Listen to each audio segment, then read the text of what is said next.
Shalom and welcome back, guys. This is my rebuttal to Parable of the Vineyard's Jubilee and Solar Calendar disgrace of a video that he did on the Zadok Yom Teruah almost a month ago. So let's get right into it. I'm going to defend the book very quickly, and then I'm going to get into all the points that he made and show why they are horrible. Without further ado, here is Galatians 3:19. And I'm only going to focus on the last part of the verse, which says, "And this is the Torah prepared by angels and given in hand or by hand to the sons of men." We find this agreeing with Jubilees chapter 1, verse 27, which says, "Then he told the angel of the presence to dictate to Moses from the beginning of the creation until the time when my temple is built among them throughout the ages of eternity." And that word to dictate means to write. And so the angel of the presence caused Moses to write the book of Jubilees. And you can see here the notes at the bottom pertaining to this as to why that is important. And of course, it wouldn't be fair to back up the book of Jubilees without using the sons of Zadok from Qumran. And so here's their quote from 4Q 271 fragment 4, saying that it is called the law of Moses, and in it there is stuff that is defined that Israel turns a blind eye to, and it's according to the book of the divisions of the times into their Jubilees and weeks. That's the full name of the book, and this is referring to the book of Jubilees, which is why it is mostly rejected by everybody today, even though it is part of the Torah. It is the Torah, and it's one of the books of the Torah. Moving on, here are all the reasons that I have, and I'm giving you all the verses and all the notes for it, as to why I think Jubilees is reliable. Now, I'm not going to go over this, so please just go through it in your own time, take screenshots, do what you need to do to look through all of it and understand why this book is important. On a separate note, I do want to point out why Parable of the Vineyard is messed up for denying the book of Jubilees and the solar calendar, and that is because he approves of a book called the first book of Adam and Eve. And in that book is considered a solar calendar book. Little does he know, because he does not study anything thoroughly enough to find this out. But if you ever came across the book, The Date of the Last Supper, which talks about the Zadok calendar being the Dead Sea Scroll calendar, which is the Jubilee calendar, which is in the New Testament, Dr. Annie Gilbert, which is the author of that book, concluded that the first book of Adam and Eve shows a lot of similarities to the solar Zadok calendar, especially the Wednesday, Friday, Sunday phenomena that is repeated in this calendar. So it's funny that he is denying a solar calendar book and a sect that backs up this book, the Dead Sea Scroll community, but meanwhile he's over here approving of a book that is a solar-based calendar book. So moving on to the proper rebuttal, these are all the things that Adam pointed out. These are all the things that I will be addressing. So he is saying that Jubilees is not inspired, and I just showed that it was, and I gave you all the references. The Sadducees are the sons of Zadok, right? The list goes down. You can see it here. So I'm going to go through each and every one of these and prove all these points wrong that he made. These are all what he is saying. So without further ado, we already know that the Sadducees are not the sons of Zadok from Qumran. Anybody that studies the Dead Sea Scrolls, anybody that does any amount of work would know that they are at least going to be called the Essenes, Pharisees, Sadducees, and the Essenes. The Sadducees hijacked the name of the Zadok priest, but they are not the Zadok priest. They are the false Zadok priest. They are at least going to be called the Essenes, a separate faction from Pharisees and Sadducees. Now we know they are not the Essenes, they are the sons of Zadok, but that is the least you could do when you do any amount of research. That's what you're going to come out and call them. You're not going to call them the Sadducees in the New Testament. There's no way. Okay, moving on. According to Adam, sex on the Sabbath, fasting, and war on the Sabbath is okay. And the fact that Jubilees outlaws these things is absurd, and Jubilees needs to be tossed out. So first and foremost, the no sex on the Sabbath is because it is a state of being unclean. You can find this in the book of Leviticus chapter 15, that sex makes you unclean. Now, we are not allowed to keep a feast day unclean, which is why the second Passover was instituted. And so if we cannot keep a feast day unclean, and the Sabbath is included amongst the feast days, what makes you think you can be unclean for the Sabbath? So having sex on the Sabbath makes you unclean, and it defiles the Sabbath. Adam is saying that it does not, and that Jubilees is out of line in demanding so and being a man-made doctrine. But we can find this in the Torah to approve this. It may not be saying it directly, but it's very clear when you know the Torah that that's why. So Jubilees is not making anything up. It is already telling us what the Bible tells us. Second is fasting on the Sabbath. So we are not supposed to fast on the Sabbath. Like if you're going to fast of all the days, go ahead and fast. But on the Sabbath, this is a day of rejoicing. This is not a day of humbling yourself and making yourself suffer, afflicting your soul, right? And the argument that he used is that there are 40-day fasts done by Moses and the Messiah. Now, this does not break the Torah, as we know that there are commandments in the Torah, and the greatest commandment is Deuteronomy 6, the Shema, which is to love the Lord your God with all your heart, mind, and soul, and all your strength. The least commandment that we know of is the one about putting the bird back in the nest when it falls on the ground. So everywhere in between are all the commandments, from the Sabbath to paying your neighbor back and not sleeping with your wife while she's on her cycle and eating clean and everything. Everything is on there from greatest to least. Your 40-day fast is more important than eating just because it's the Sabbath. And chances are you're not going to start it on the Sabbath, and you're not going to break it because you can't. Because there's something greater. There's a greater purpose for you to accomplish in doing so. So the 40-day fast for the Messiah was because he was going in the wilderness and being tempted by Satan. He's not going to eat anything to compromise his mission. And for Adam to use that is a very weak point. And it doesn't break the scripture. It simply shows us what we already know, that there are greater commandments. And we can not obey a commandment, such as the Maccabees, which is why they made war on the Sabbath. They didn't want to fight. They were going to be extinct because they didn't want to fight on the Sabbath, because they knew that the book of Jubilees was the Torah and that it said not to. However, they realized that if we don't fight on the Sabbath, there won't be a Sabbath or a people to keep the Sabbath. This is where the commandments, the greater commandment of living and obeying God, would be you need to fight and defend yourself on the Sabbath. They are not choosing to be at war with another nation. The other nations are attacking them on this day, and they have to defend themselves. That is pure scripturally okay to fight on the Sabbath in that regards. But politically, you're not going to go and start picking a war with Moab and the Canaanites and Rome and all these people. You're not going to go and fight and go on the Sabbath when we're supposed to be at the temple. We're going to go make war with them. That's out of line.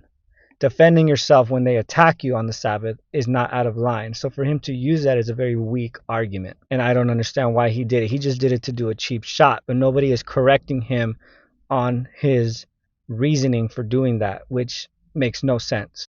Going back to the Sabbath point, even Jeremiah 17 quotes Jubilees about carrying burdens on the Sabbath. So we have the Maccabees and Jeremiah backing up Jubilee's Sabbath restrictions. Now, shout out to Jeremy Pierce, who also did a rebuttal, which I recommend to watch as well, because he caught Adam when Adam was talking about Messiah journeyed on the Sabbath, and he copied and pasted and changed the meaning of the word journeyed in the Greek. However, just to cut it really short, the Hebrew New Testament Mark passage simply says he went through the field. Like, that's it, he went. Just like lech lecha means to go forth, he lech, vayelech, and he went through the field. He didn't journey, he walked through it. It's just that simple. So he picks an issue here with Jubilees 231 and Jubilees 15:31 through 32. Now, anybody that knows about Michael Heiser and his unseen realm, you can apply that knowledge to these verses, because all they are saying, and they're going to say what Psalm 149 says. right? They're going to say what many other biblical passages say, that Israel is set apart. Israel belongs to God only. All the other nations don't belong to him. He created them, but they don't belong to him, which is why they are under demonic influence. And Israel was supposed to be the example to bring the nations to the one true God, away from paganism, which is why we were supposed to have the original 12 tribes being the priesthood, and the firstborn was to be in the office of priesthood. But that was changed because of the golden calf incident. But that was the main plan. That would have been a lot better. That would have been a stronger priesthood to minister to the entire world. So Jubilees is not being any more racist than Psalm 147 is. Psalm 147 says the same exact thing. So Adam, if you hate these two verses in Jubilees, you have to talk about Psalm 147. Now, Jubilees 22:16 is talking about not eating with Gentiles, period. But there's a lot of reasons why we probably should not. Number one, according to other Deuteronomy passages, is because we are not to learn the way of the nations. And if we're going to learn the way of the nations, part of that is fellowshipping with them. This is not talking about having a friend at school that is an atheist that invites you to his house, or a friend at school that's, a Hindu and he invites you to your house, or you have him over for dinner. That is your friend. But what we're talking about biblically here is compromise. And there's many reasons why. They can be serving you food that's unclean and not know about your walk. And even if they do know about your walk, they could still be serving you food unclean. Just like at Disneyland, they insert pork juice and fat into the turkey legs. They are purposely messing with the food. So there's also many other reasons. Even Paul talks about in 1 Corinthians 15 not to associate with believers that are idolaters, sexually immoral, and just horrible people that are doing things contrary to being a believer. We can't even eat with believers that act like that. Now, imagine the world that acts like that and they are not believers. Why should we eat with them? Why should we fellowship with them? We're only going to pick up their bad habits. We're only going to compromise our faith. And instead of compromising our faith, we should not have fellowship with them in that respect. Now, ministering to them and evangelizing to them is completely different. Having friends is completely different. That's not what this passage is talking about. Now, he said that the book of Jubilees altered Jacob's words, simply because in Genesis he says, I am Esau your son, but in Jubilees he just says, I am your son. He doesn't identify himself as Esau when he tricked his father. So, that's it. There's nothing to argue. I mean, it's not compromising the story. It didn't change anything. Weak argument. Now he quotes Jubilees 30 verse 7 about stoning and killing your daughter if she marries to a man of another nation. Now this is not completely absurd, because if you read Deuteronomy 7 verse 3 through 4, you will find where God says he will destroy you for doing that. Same thing. If you have a problem with Jubilees 30, then you have a problem with Deuteronomy 7. And there's many other verses where God is just as extreme. But also, when you read the book of Jubilees, chapter 30, Adam is only quoting from verse 7. You have to go back. You can go back to verse 1, but really the context, it starts at verse 5, where the reason you're not allowed to give your daughter, to your virgin daughter, to a foreigner is because of what happened with Dinah in Shechem, when Levi and Simeon had to destroy them over that, because they took her when she was 12 years old and had their way with her. And this was wicked in the sight of the Most High. Now, if you look at verse 7, if there is any man in Israel who wishes to give his daughter or his sister to any foreigner, he is to die, he is to be stoned, because he has done a shameful thing within Israel.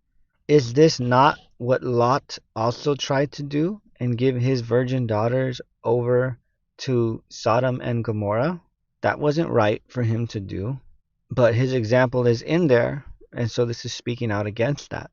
But it's also in regards to Dinah at Shechem. which Adam would know if he read it properly. So, in regards to the Feast of Tabernacles, when Abraham wears a wreath over his head, what's interesting, the book of Jubilees translated into Hebrew actually gives us the words zitz aturot.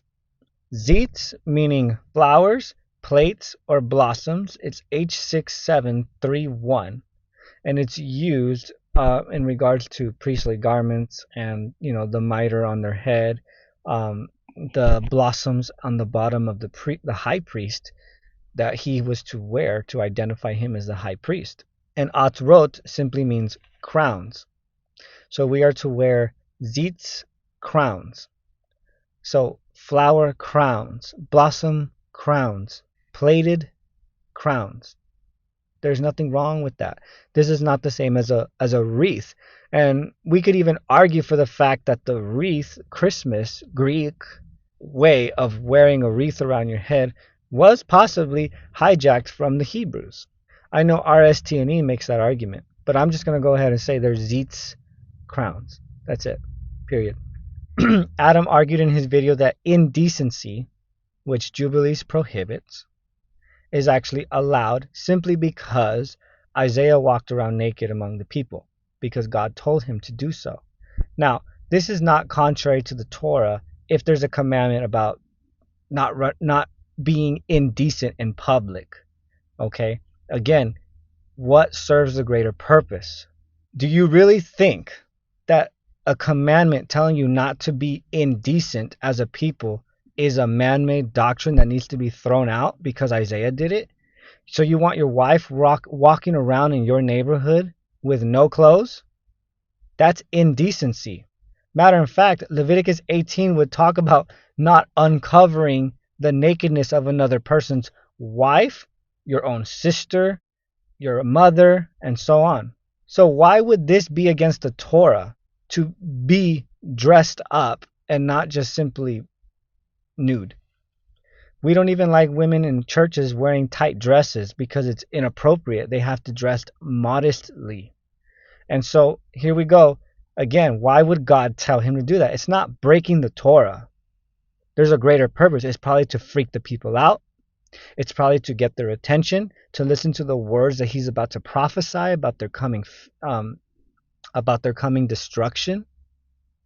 How about that? That's way more important than just being indecent. Well, first of all, he was a man. It's not like God asked any woman to do it. He asked a man to do it. And God would not have it that women and men simply walk around like this in his camp. He doesn't even allow pooping in the camp, let alone the temple grounds. Doesn't allow you to be unclean on his feast days. He doesn't allow you to uncover the nakedness of any other person's wife, your own sister, and your own mother. Or your father, just like what happened to Noah. He won't even let you do that. That's why he gave Adam and Eve fig leaves to cover their nakedness. So, if God wanted us to be indecent, then he wouldn't have given Adam and Eve fig leaves. Jubilees is being legit. Isaiah had a different purpose, and that's all that it is. So Adam had a problem with Sukkot. He said that in Jubilees, it was because Abraham had Isaac and so on. Now this is true, but Sukkot is not simply just Exodus based. Now, why? Because in Jubilees we find out it was related to Isaac. In Exodus we find out it's related to the Exodus. But we know they were in the wilderness for more than just 7 and 8 days. They were in there for 40 years. However, just like everything else, just like prophecy and the feast days, especially prophetic feast days, they always have more than one meaning. They always have more than one fulfillment. Just like Yom Teruah. Yom Teruah is called a memorial, but what are we memorializing? When God came down on Mount Sinai, but he didn't come down in the 7th month. He came down in the 3rd month to give them Shavuot, the commandments, the 10 commandments. But it's still a memorial of when he came down. You're just going to have it in the 7th month. Why? Because that's when later a future fulfillment of the Messiah coming, if he was not born, well, no, we know he wasn't born on that day, but if he was not born on that day and came on that day, then he would simply come at his second coming on that day. There's multiple fulfillments for the feast. They're not all just one way rooted. And unless you know deeply about the Feast of Tabernacles and why the children of Israel did not dwell in tabernacles since the days of the Exodus all the way to Ezra and Nehemiah, rebuilding the second temple after the first. There's a reason they didn't dwell in tents anymore. And if you don't know that reason, you don't study enough. It's not simply about dwelling in tents. It's about being in the tabernacle and dwelling amongst that. Now, for my last point on the rebuttal, he says in Jubilees that all the Moabites that Jubilees is racist towards Moabites. And then he gives all the scriptures supporting this, where even in Jeremiah it says that God would restore the Moabites. However, simply read your Bible, Adam. In Deuteronomy 23:3, it says that the Moabite is forbidden from entering the assembly forever. You're mad about Jubilees saying it? Pick on Deuteronomy. But you won't, because you don't read your Bible. You don't study it. You one-sided this argument. Now, if you look at the word for Moabite here, though, I'm going to show you why. It actually is a masculine word. It's only talking about the men. And Adam has also promoted the book of Gad the Seer. So for those of you that don't know, if you have Gad the Seer, you can go to chapter 3, where this actually is addressed by a Moabite man trying to observe Torah, I guess, and do the feast days. And David tells him, no, Deuteronomy says you are forbidden forever. And he tells him, well, isn't Ruth, your grandma, a Moabite? What's up with that? And then this is where David goes and asks the priest or asks the prophet and says, what's the answer to this? And the answer that comes back is that God says, I never said the Moabite women. All the women belong to me. I forbid the Moabite man. And so when you go back and check Deuteronomy 23:3, it is masculine that he forbid. But again, you're choosing scriptures in Jeremiah and Ruth and so on about all these people, about Ruth being a Moabite and allowed into the lineage and producing the Messiah, and that God will restore the Moabites, even though Jubilees is saying like destroy them. Well, Deuteronomy is saying they're forbidden forever. There's no coming back. But yet we have God later in his mercy saying, I'll restore them. So either we have a contradiction with Deuteronomy and Jubilees against Jeremiah, or God is being gracious and he restores them anyway, even after he put a restriction on them. So that's all my rebuttal today. I hope you guys enjoyed. I try to get through all of this really quickly. I try to put the scriptures up as I spoke, but either way, I'm going to put all of them here at the end. So screenshot my backup for the book of Jubilees. I did that so that you can have it, and I don't need to cover it. It's all there. I don't need to defend the calendar. I already have 5 videos doing it. I don't need to rebuttal it, but I needed to back up the book of Jubilees based off the false points that he made. So I hope I did it right and quickly. So thank you guys for watching. Until next time, shalom.